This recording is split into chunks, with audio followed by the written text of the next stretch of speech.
崇山峻岭之中有一座高架桥，一艘满载货物的船只正稳稳地行驶其上。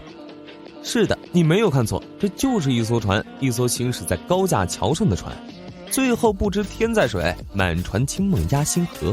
曾经古人最后的幻觉，如今在贵州大地成为了现实。贵州乌江水运日前全线复航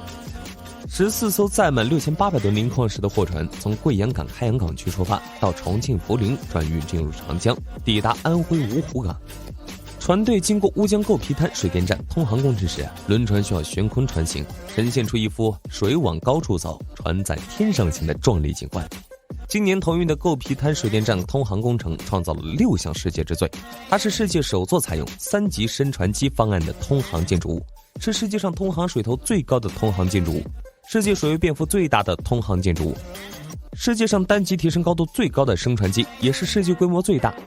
提升力最大的下水式升船机，还是世界规模最大的通航渡槽，被称为升船机博物馆。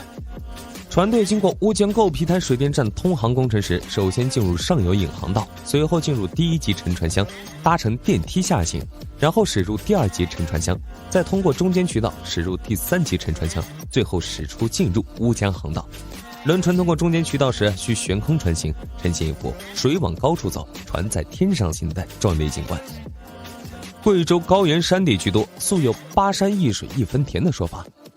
在相当长的一段时间内，众多优质农产品走不出大山，便捷的交通是贵州人民深切的期待。近些年在各方支持下，贵州的交通建设取得了跨越式发展。2021年底，在全球已有通车的前10座桥面最高的大桥里，有5座位于贵州，一座座大桥拔地而起，